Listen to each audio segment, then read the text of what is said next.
broken. You're just being lied to. Every day, millions of men scroll through feeds full of curated perfection, women laughing on yachts, couples holding hands at sunset, influencers preaching just be yourself, like that's ever been enough. And while you're out here grinding, sacrificing, trying to become someone worth loving, she's ghosting your texts, canceling plans last minute, or worse, keeping you just close enough to feel needed, but never valued. Here's the brutal truth no one wants to admit. Chasing love the way society taught you is making you weaker, not wiser. The Stoics didn't beg for affection. Marcus Aurelius didn't lose sleep over whether someone liked him. Seneca didn't rewire his entire life to impress a woman who couldn't even remember his birthday. They built empires within themselves, fortresses of discipline, purpose, and unshakable self-respect. And in doing so, women didn't chase them. They recognized them. This isn't about misogyny. It's about clarity. It's about waking up from the fantasy that if you just try harder, say the right thing, or buy the perfect gift, she'll finally see your worth. She already sees it, or she doesn't. And if she doesn't, every extra second you spend trying to prove it is a theft from your future self. Over the next few minutes, I'm going to share 6 truths so raw, so counterintuitive. They might make you angry at first. But if you sit with them, if you let them sink past your pride, you'll realize they're not harsh. They're liberating. If you've ever felt used, confused, or emotionally exhausted by a woman who gave you just enough attention to keep you hooked, but never enough to feel secure, this is your wake-up call. Stick around, because by the end of this video, you won't just understand why you've been wasting your time.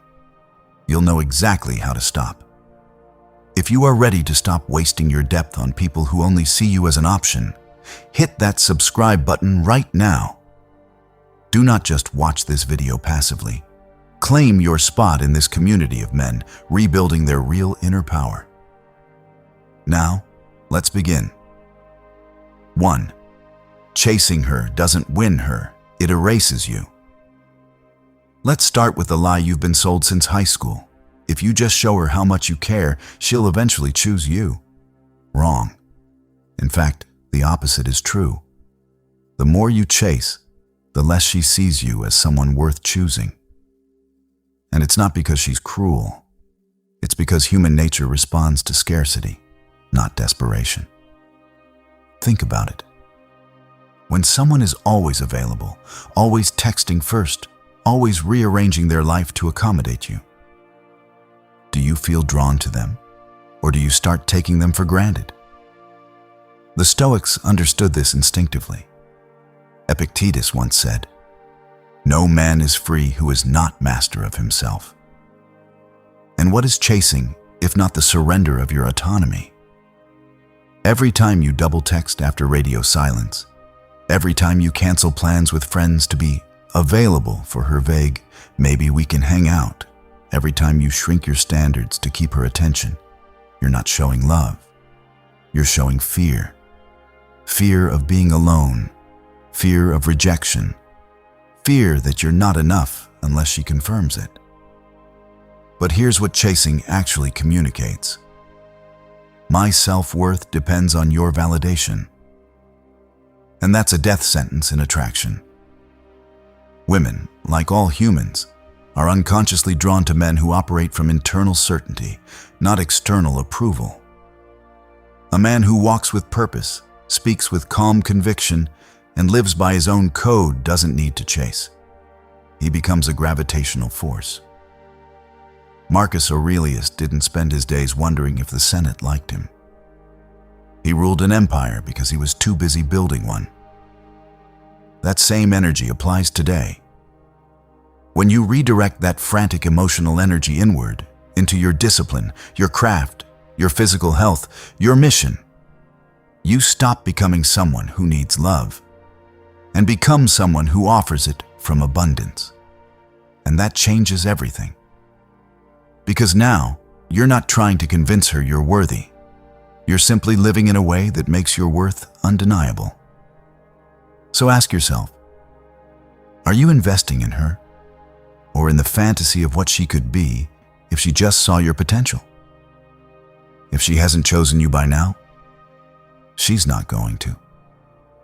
Not because you failed, but because she wasn't ready to recognize real value when it stood in front of her. Chasing a ghost only hollows you out. If you are ready to reclaim your autonomy, stop double texting and never again beg for a spot in someone's life. Comment, "The chase ends today," right now. Let the community know you are reclaiming your power. This isn't about blame, it's about redirection. Stop pouring your energy into soil that won't grow anything. Your future self will thank you.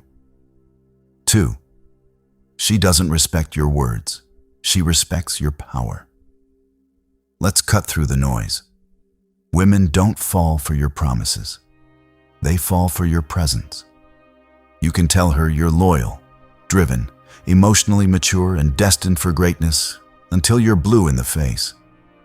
But if your life doesn't reflect that, if your apartment's a mess, your bank account's empty, your days are spent scrolling instead of building, she won't believe you. Not because she's shallow, but because actions are the only language the subconscious truly trusts. The Stoics knew this better than anyone.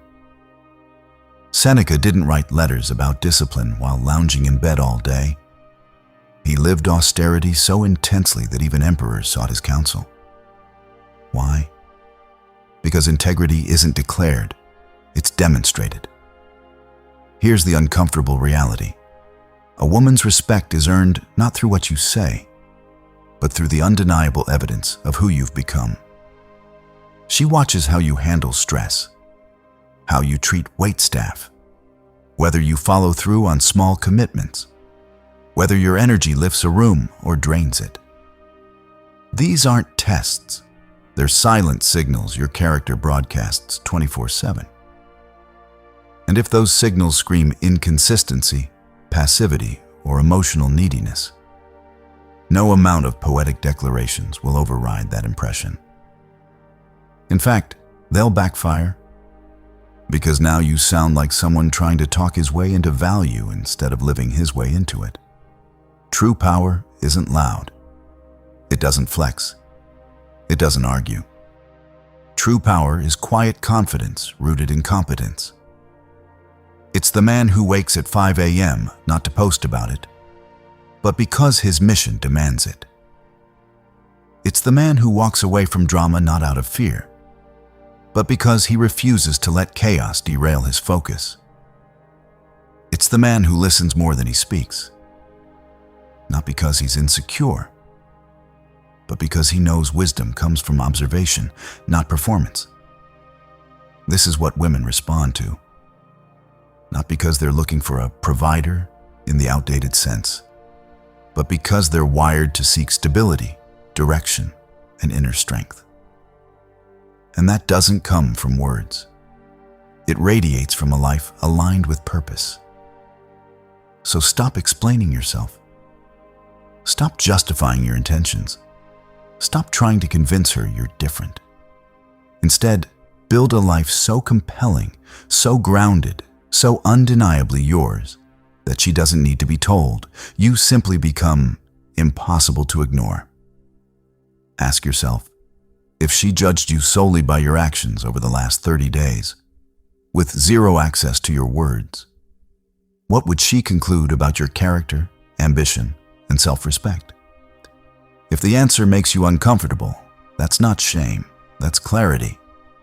And clarity is your first step toward real power. Talk is cheap, and your words mean nothing without the lifestyle to back them up.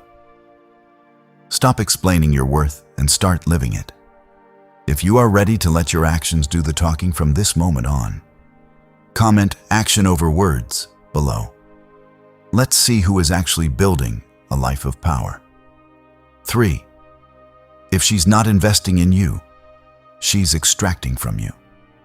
Let's get brutally honest about something most men ignore until it's too late. Love is not a solo performance. It's a mutual exchange. You can't be the only one showing up emotionally, financially, logistically, and spiritually, while she stays comfortably passive. Texting back when it's convenient, accepting your gifts without reciprocity, leaning on your support but offering none in return. And call that a relationship. That's not love. That's emotional freelancing. And you're the unpaid intern. The Stoics were crystal clear on this. Waste no more time arguing what a good man should be. Be one. But being good doesn't mean being a bottomless well for someone else's comfort. It means having the discernment to know when your generosity is being mistaken for weakness, and the courage to withdraw it. Here's the hard truth. If she wanted to invest in you, she would. She'd initiate plans. She'd remember the small things you mentioned weeks ago. She'd defend you in front of her friends. She'd show up, not just when she's lonely or bored, but when you're struggling, succeeding, or simply existing. Investment isn't grand gestures. It's consistent presence. It's effort that matches yours. But if you're always the one calling, planning dates, absorbing her moods, soothing her insecurities, and celebrating her wins while your own go unnoticed, you're not in a partnership. You're in a transaction where you pay in attention, loyalty, and energy. And she pays in crumbs of affection just enough to keep you hooked. And that's not her fault alone. It's yours for allowing it. Because every time you accept half-hearted effort as enough, you teach her that your full heart deserves only partial returns. You normalize imbalance. And over time, that imbalance becomes your identity. The guy who gives everything and gets scraps. Marcus Aurelius ruled an empire during plague, war, and betrayal. But he never confused duty with self-erasure. He gave where it mattered, protected his inner citadel fiercely, and walked away from anything that diluted his focus. That's the standard. So ask yourself, what have you received from her in the last 30 days that truly reflects the depth of what you've given? Not just sex, not just smiles, not just "I love you" whispered in the dark, but real, tangible investment in your well-being, your dreams, your peace. If the scale is tipped heavily in her favor, it's not a sign to try harder. It's a signal to walk away, with dignity, not drama. Because your time, energy, and emotional bandwidth are finite, and every minute spent waiting for her to wake up is a minute stolen from the life you could be building with someone who sees you, not as a backup option, but as a priority. Stop funding a transaction that is bankrupting your self-respect. If you are done accepting scraps and are ready to protect your inner citadel, comment, "No more scraps right now." Let's see who is ready to reclaim their value today. 4. Your mission comes first. Everything else is secondary. Let's talk about the one thing that separates men who are used from men who are revered. A non-negotiable mission. Marcus Aurelius didn't become one of history's wisest emperors by prioritizing romance, social validation, or even personal comfort. He woke before dawn to study philosophy, led armies through freezing winters, governed a crumbling empire, and still found time to write meditations, not for fame, but as a private anchor for his soul. Why? Because he understood a fundamental Stoic truth. A man without a purpose is a man easily manipulated. When you don't have a mission, a clear, burning reason for how you spend your days, you become emotionally porous. You start seeking meaning in her attention, her approval, her presence. And that makes you vulnerable. Vulnerable to games, to hot and cold behavior, to wasting months orbiting someone who offers you nothing but temporary dopamine. But when your mission is alive, when you're building something that matters, refining your mind, strengthening your body, creating value in the world, something shifts. You stop needing her to complete you. You stop interpreting silence as rejection.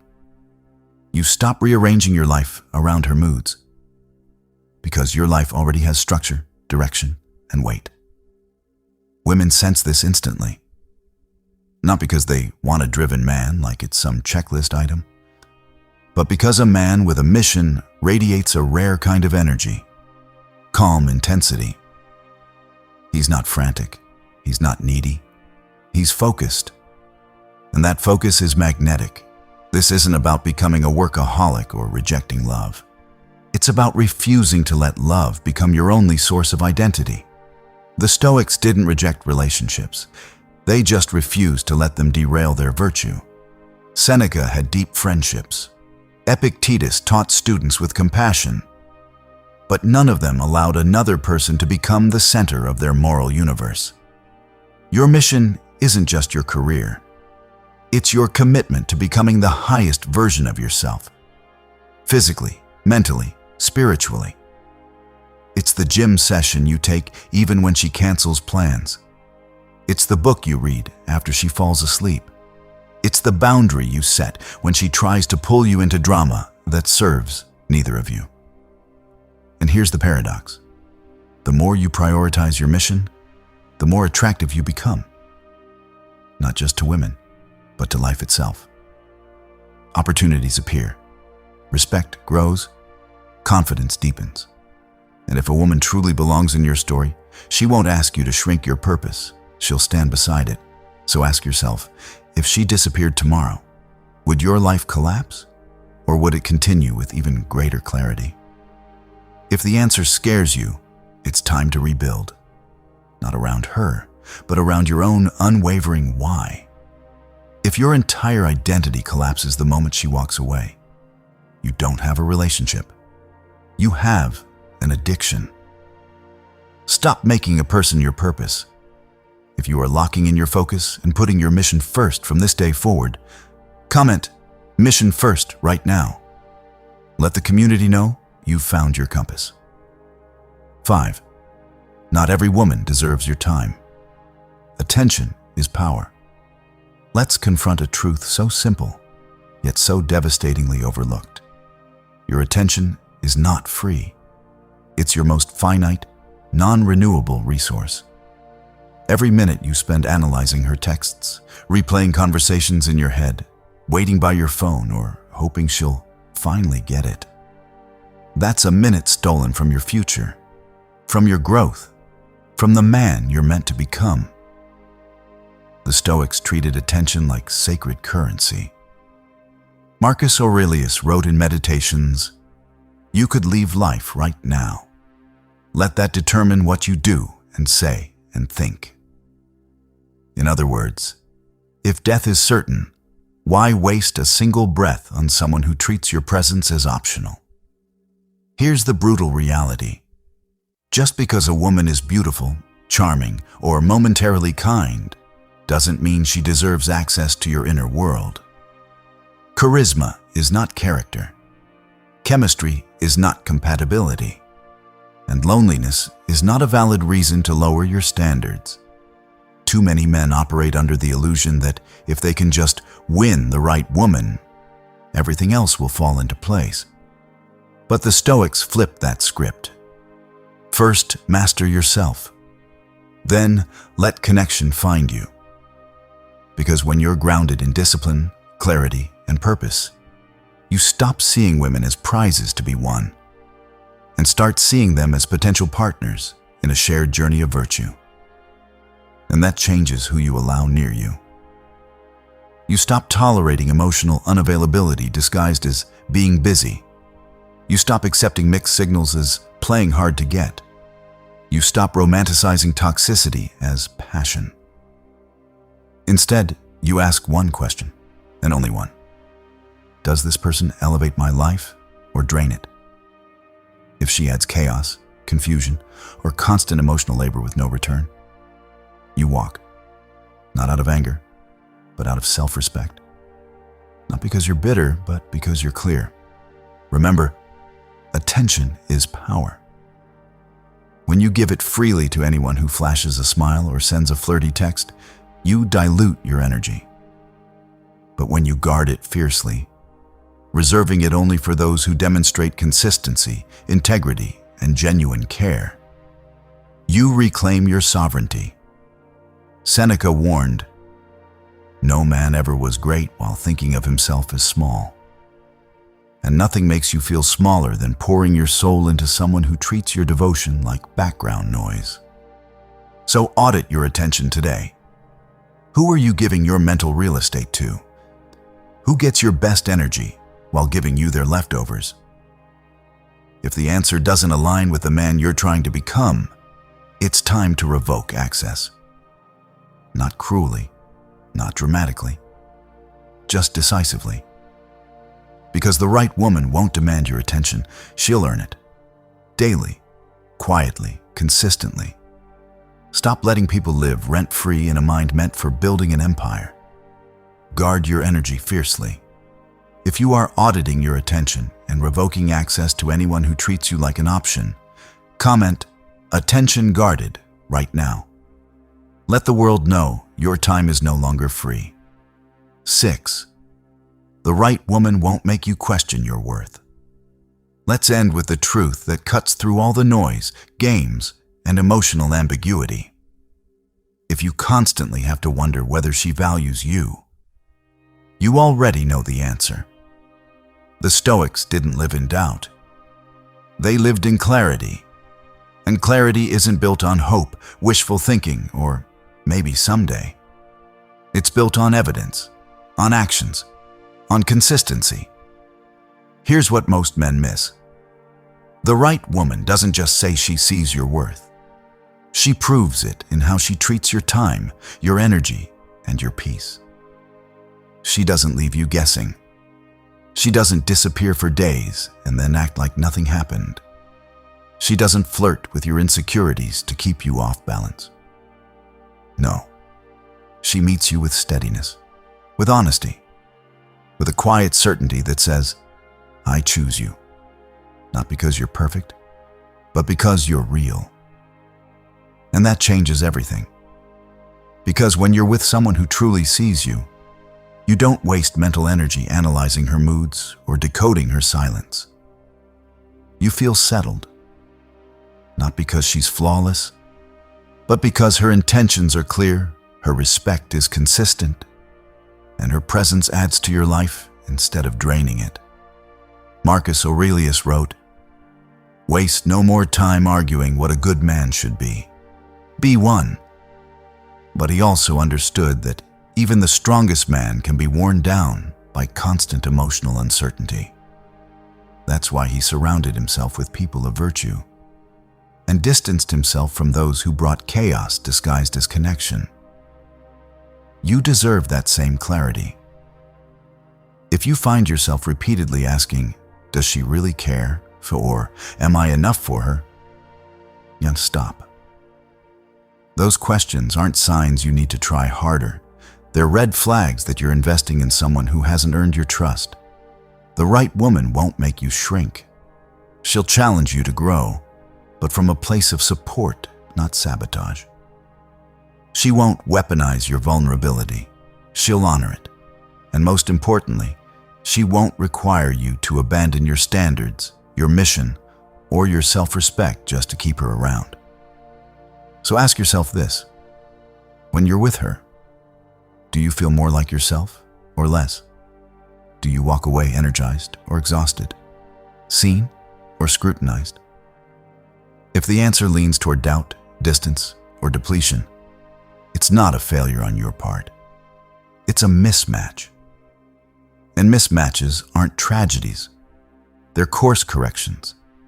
Because the moment you stop tolerating emotional fog is the moment you create space for something real, something reciprocal, something worthy of the man you've worked so hard to become. If you have to question whether she sees your worth, you are already giving away your power. Stop living in the fog. If you are choosing absolute clarity and refusing to compromise your standards ever again, comment absolute clarity below. Let the community see who holds the line. Reclaim your time, rebuild your power. You didn't come here because you're weak. You came here because you're tired of giving your best to someone who treats your devotion like an option. Tired of rearranging your life around a maybe. Tired of wondering if you're enough when the truth is staring you in the face. She would choose you if she truly saw you. And if she doesn't, that's not your failure. It's her limitation. The Stoics didn't waste their days seeking validation from people who couldn't recognize virtue. They built inner citadels so strong that external chaos couldn't shake them. And that's your path forward. Not revenge, not bitterness, but unshakable self-possession. So stop chasing. Stop explaining. Stop investing in emotional desserts. Instead, redirect every ounce of that energy into the man you were meant to become. Lift heavier weights. Read deeper books. Build something that lasts. Surround yourself with men who challenge you, not women who confuse you. And when the right woman appears, calm, consistent, clear in her intentions, you won't have to wonder if she's worth your time. You'll know, because she'll reflect the same discipline, integrity, and purpose you've cultivated within yourself. This isn't about rejecting love. It's about refusing counterfeit versions of it. Real love doesn't leave you guessing. It doesn't drain your mission. It doesn't ask you to shrink. It meets you as an equal and walks beside you, not ahead of you, not behind you, but with you. If you are ready to stop chasing counterfeit love and start building your inner citadel, comment "Inner Citadel" right now to seal this mindset.